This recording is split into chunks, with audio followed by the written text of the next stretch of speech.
صفحہ دوبارہ بلکہ دیتے ہیں. وقد يقع فيه الخطأ فاحتيج إلى قانون يعصم عنه في الفکر وهو المنطق. مصنف علیہ رحمت فرماتے ہیں کیونکہ پہلے بتایا تھا کہ تصدیق میں بھی اکتساب کی ضرورت ہے، نظر و فکر کی ضرورت ہے، اور تصور میں بھی نظر و فکر کی ضرورت ہے. آگے بتا رہے ہیں کہ اس نظر و فکر کا بتایا تھا کہ کیونکہ امور معلومہ کو کی طرف ذہن کا لے جانا مجہولہ امور کو حاصل کرنے کے لیے. لیکن اب بتا رہے ہیں وقد یقع فی الخطا، اس نظر و فکر میں امور معلوموں کو ترتیب دینے میں کبھی کبھی غلطی بھی ہو سکتی ہے. ٹھیک ہے، مجہول چیز کو حاصل کرنے کے لیے معلوم چیز کا طرف ذہن لے جانا اور ترتیب دینا یہ اصول بتایا ہے، لیکن اس اصول میں غلطی بھی ہو سکتی ہے عقلاً. تو کہتے ہیں فاحتیج، جب یہ غلطی ہو سکتی ہے تو غلطی سے بچنے کے لیے فاحتیج الی قانون، تو لوگوں کی احتیاج ہو گئی ہے، محتاج ہو گئے ہیں ایک قانون کی طرف، یعصم عنہ فی الفکر، کہ اس قانون کے ذریعے سے وہ بچ سکیں یا وہ بچ جائیں اس غلطی سے، فکر اور عقل میں اس غلطی سے بچ جائیں. اور منطق، اور یہ قانون جس کے ذریعے سے آدمی خطا فی الفکر سے بچ سکتا ہے وہ منطقی ہے. تو گویا کہ یہاں پر جو ہے منطق کی احتیاجی بھی بتا دی، اور ساتھ ساتھ یہاں پر جو ہے اس غلطی سے بچنے کا فارمولہ بھی بتا دیا کہ وہ منطقی پڑھنا ہے اور منطقی سمجھنا ہے. اب مصنف علیہ رحمت، شارح علیہ رحمت یہاں پر جو ہے اسی فی الخطا کو لے کر یہاں پر جو ہے دو دعوے ذکر کریں گے اور دو دعووں کا دلیل ذکر کریں گے. دعوے کیا ذکر کریں گے؟ دعوے تو پر اس نے ذکر کر دیے، وہی دعوے دہرائیں گے اور پھر آگے دو دلیل دیں گے اس پر. ایک دعوت تو یہ ہے کہ امور معلومہ کی ترتیب دینے میں عقل و فکر میں غلطی ہو سکتی ہے، ایک یہ دعویٰ ہے. دوسرا دعویٰ ہے کہ یہاں پر جو ہے اس سے بچنا انسانی عقل کا کام نہیں ہے. غلطی تو ہو سکتی ہے، اب غلطی سے بچیں گے کیسے؟ تو کہتے ہیں یہاں پر جو ہے انسانی عقل اس کے لیے کافی نہیں ہے، یعنی اس غلطی سے بچنے کے لیے انسانی عقل کافی نہیں ہے. یہ دو دعوے کیے ہیں، ان دو دعووں کو یا دو باتوں کو دلیل سے مبرہن کریں گے. اس پر دلیل دیں گے کہ غلطی بھی ہو سکتی ہے کیسے، اور اس سے بچنے کے لیے انسانی عقل بھی کافی نہیں ہے کیسے. تو پہلے دعویٰ جو کیا ہے کہ غلطی ہو سکتی ہے، دلیل کیا ہے؟ کہتے ہیں کہ ہم نے بہت سارے عقلاء اور منطقیوں کو دیکھا ہے، وہ امور معلوموں کو ترتیب دینے کے بعد ایک نتیجے پر پہنچ جاتے ہیں. بہت سارے امور کو ترتیب دینے کے بعد ایک نتیجہ اخذ کر لیتے ہیں، انہی امور کو ترتیب دینے کے بعد دوسرے منطقین دوسرے نتیجے پر پہنچ جاتے ہیں. تو یہ الگ الگ نتیجے نکالنا، ایک ہی چیز کے امور کو ترتیب دینے کے بعد نتیجے الگ الگ نکالنا، یہ اس بات کا دلیل ہے کہ نظر و فکر میں اور ان امور معلومہ کو ترتیب دینے میں غلطی ہو سکتی ہے. مثال جیسے کہ یہاں پر یہ مثال دی ہے کہ بعض منطقین نے عالم کے بارے میں یہ قاعدہ کلیہ بنایا اور یہ امور ترتیب دیا ہے، العالم متغیر وکل متغیر حادث فالعالم حادث. تو ان کا نتیجہ ہے فالعالم حادث، کہ اس میں تغیر تبدل ہوتا ہے اور ہر تغیر تبدل والا چیز ختم ہو جاتا ہے، حادث ہوتا ہے، لہذا عالم بھی حادث ہے. نتیجہ ہے فالعالم حادث.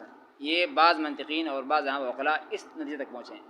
اس کے برعکس بعض نے جو نتیجہ نکالا ہے عالم کے بارے میں، انہوں نے کہا ہے العالم مستغن وکل مستغن عنہ فهو قدیم فالعالم قدیم. یہ ان کا نتیجہ ہے.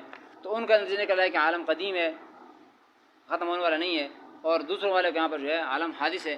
تو یہ ایک ہی چیز کے بارے میں انہوں نے یہاں پر امور ترتیب دی ہے، ترتیب دینے کے بعد ہر ایک کے نتیجہ الگ الگ نکلا ہے. تو یہ اس بات کا دلیل ہے کہ نظر فکر میں غلطی ہو سکتی ہے. ظاہر ہے اب یہ ان میں سے ایک غلط ہے ایک صحیح ہے. اب اس غلطی سے بچنے کے لیے، کیونکہ بتایا تھا کہ انسانی عقل کافی نہیں ہے، تو انسانی عقل کافی نہ ہونے کا دلیل کیا ہے؟ کہتے ہیں وہ دلیل یہ ہے کہ انسانی عقل کافی ہوتا تو پھر یہ منطقین کے اختلاف نہ ہوتا. یہ عقل میں کمزوری ہے، کمی ہے، خطا اس میں ہو سکتی ہے. تو خطا کے نتیجے میں یہاں پر جو ہے دو طرح کے انہوں نے نتیجے نکالے ہیں، لہٰذا معلوم ہو گیا کہ غلطی بھی ہو سکتی ہے اور غلطی سے بچنے کے عقل بھی کافی نہیں ہے. جب عقل بھی کافی نہیں ہے تو پھر آگے بتائیں گے احتیاجی ہوگی. ایک قانون ایسا ہونا چاہیے جس قانون کو پڑھ کے سمجھ کے آدمی اس غلطی سے بچ سکے، اور وہ قانون منطقی ہے. یہ بتائیں گے بدلیل قد یقع فی الخطا بدلیل ان الفکر، کہ اس دلیل سے کہ ان الفکر قد ینتهی الی نتیجۃ، کبھی کبھی یہاں پر بعض عقلاء کا منطقین کا نظر و فکر پہنچ جاتا ہے ایک نتیجے کی طرف، کہ حدوث العالم، جیسے کہ وہ قاعدہ کلیہ ملا کر یہاں پر حدوث العالم کے فالعالم حادث والی بات تک پہنچ جاتے ہیں. وقد ینتهی الی نقیضها، اور بعض دوسرے گروہ دوسرے منطقین یہاں پر جو ہے اس کے نقیض تک پہنچ جاتے ہیں، کا قدم العالم، اس عالم کا قدیم ہونا. العالم مستغنین کل ما هذا شان و قدیم فالعالم قدیم. اس نتیجے کہتے ہیں فاحد الفکرین خطاون لا محالہ. کہتے ہیں لازمی طور پر ایک نظر یہاں پر ایک فکر غلط ہے، ایک کو غلط ماننا پڑے گا. وہ الا لازم اجتماع نقیضین، ورنہ دو نقیض جمع ہو جائیں گے. دو نقیض جمع کرنا ٹھیک نہیں ہوتا، اجتماعی نقیضین منع ہوتا ہے، لہذا جمع دونوں نہیں ہو سکتے ہیں. تو ہم ضرورتاً یہ کہیں گے کہ ایک غلط ہے. تو معلوم ہو گیا کہ یہاں پر جو ہے نا فکر میں غلطی ہو سکتی ہے. اور یہ اس کے عقل بھی کافی نہیں ہے، کیونکہ عقل کافی ہوتا تو یہ نتیجہ ہی نکالتے. کہتے ہیں فاحتیجا، وہی بات آگے فلا بد من قاعدۃ کلیۃ. لہذا اب عقل بھی کافی نہیں تو ایک قاعدہ کلیہ کا ہونا لازمی ہے. فلا بد من قاعدۃ کلیۃ لو رعیت لم یقل خطا فی الفکر. اگر اس قاعدہ کلیہ کا رعایت رکھا جائے تو خطا فی الفکر واقع نہیں ہوگی. ایسا قاعدہ کلیہ ہونا چاہیے، ایسے اصول ہونا چاہیے کہ اس اصول کو پڑھ کے سمجھ کے یہاں پر جو ہے خطا فی الفکر آدمی بچ سکے اس کا رعایت رکھنے سے. وہی المنطق، اور یہ قاعدہ کلیہ منطق ہی کی ہے کہ منطق پڑھ کر آدمی یہاں پر جو ہے بچ سکتا ہے اس خطا فی الفکر سے. فقد ثبت احتیاج الناس الى المنطق في العصمة عن الخطا في الفکر بثلاث مقدمات. آگے نتیجے کے طور پر بطور خلاصہ کے مصنف بتا رہے ہیں 3 مقدمات سے یہ بات ثابت ہو رہی ہے کہ منطق ضروری ہے، منطق کے لوگ محتاج ہیں. خاص کر یہاں پر جو ہے سوچ بچار والے عقل والے لوگ یہاں پر جو ہے محتاج ہے منطق کے 3 مقدمات سے.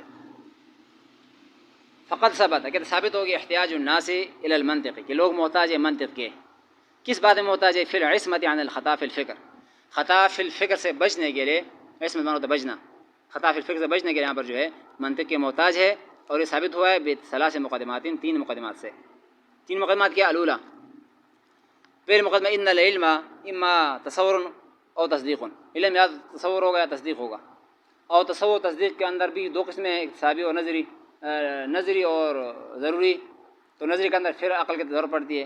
والثانیۃ ان کل منہما اما یحصل بلا نظر، پھر میں سے ہر ایک یہاں پر یا تو حاصل ہوگا بغیر نظر و فکر کے، اور یحصل بالنظر، یا نظر و فکر سے حاصل ہوگا. جب نظر و فکر کی بات جب آ گئی ہے، اور نظر و فکر تو ان کو کہا جاتا ہے کہ بہت سی چیزوں کو ترتیب دے کر حاصل کیا جائے ایک مجہول چیز، تو اس میں غلطی ہو سکتی ہے. والثالثہ ان النظر یقع فی الخطا قد یقع فی الخطا، نظر میں غلطی بھی ہو سکتی ہے. یہ 3 باتیں ہیں. تصور تصدیق اس کا تعلق بھی ہو جاتا ہے، عقل تک جاتا ہے. اور ان میں سے تصوری تصدیقی ان میں بھی یہاں پر جو ہے نظر فکر تک بات جاتی ہے. اور یہ ہے کہ اس میں غلطی بھی ہو سکتی ہے. یہ 3 باتیں ہو گئیں. فهذه المقدمات الثلاثه تفيد احتياج الناس في التحرز عن الخطا في الفكر الى قانون.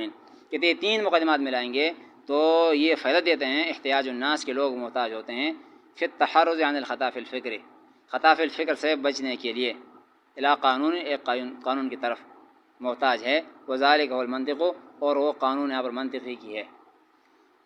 وعلم من هذا تعریف المنطق ایضا، کہتے ہیں اور اس سے ساتھ ساتھ یہاں پر جو ہے احتیاج ذکر جب ہو گیا ہے تو ساتھ ساتھ منطق کی تعریف بھی سامنے آ گئی کہ یہ قاعدہ کلیہ جس کی طرف محتاجگی ہے وہ قاعدہ کلیہ کیا ہوتا ہے، کس طرح چیز ہے.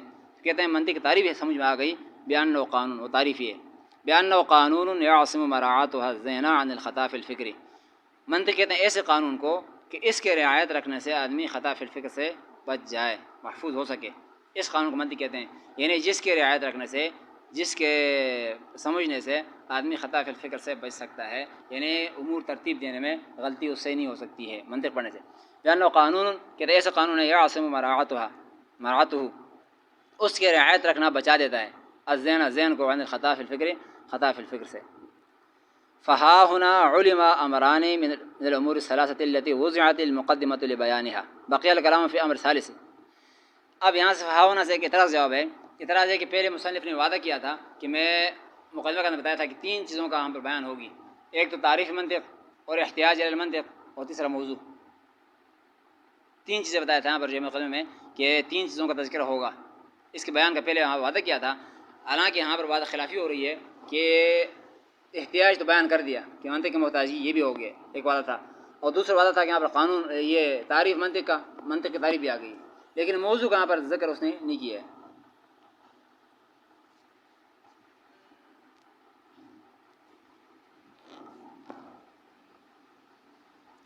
تو یہ بتا رہے ہیں کہ یہاں پر نہیں، موضوع بتا رہے ہیں، اوپر اس پہ اعتراض ہو رہا ہے.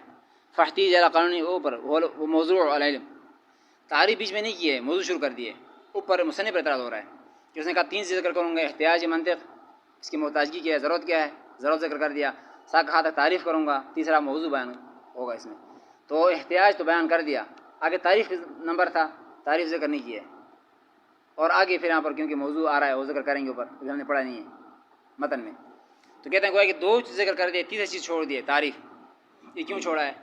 تو مصنف شارح علیہ رحمت اس کا جواب دیں گے کہ یہاں پر اس نے جو چھوڑا ہے وہ صراحتاً ذکر کرنا چھوڑ دیا ہے، لیکن مستقل ذکر نہیں کیا ہے، لیکن کنایتاً اور ضمناً ذکر ہو رہا ہے۔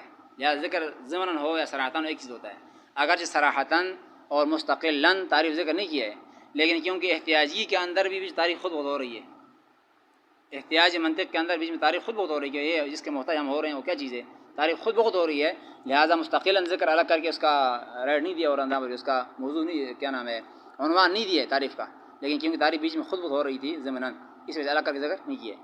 کہتے فہونا علم امرانے، کہتے یہاں سے معلوم ہو گئے دو امر من الامور الثلاث، تین امور میں سے التی وضعت المقدمۃ لبیانہ، تین امور کے لیے مقدمہ رکھا گیا تھا، اس کے لیے مقدمہ لایا تھا تین امور کے لیے، ان میں سے دو کا بیان ہو گیا ہے۔ بقی الکلام فی الامر الثالث، تیسرے یہاں پر جو ہے کلام باقی رہ گیا تیسرے امر کے بارے میں، وہ تحقیق ان موضوع علم المنطق، اور وہ یہ تحقیق یہاں پر ان موضوع علم المنطق ماذا، کہ علم منطق کا موضوع کیا ہے، فاشار الیہ بقولی موضوع، اس سے طرف اشارہ کیا کہ یہاں پر جو ہے اس کا موضوع العلم التصوری و تصدیقی، آگے اوپر سے بیان کریں گے، اس کا اشارہ اس بات پر ہوگا کہ اس کا موضوع ذکر کر دیا گیا۔ چلیں آخر دعوانا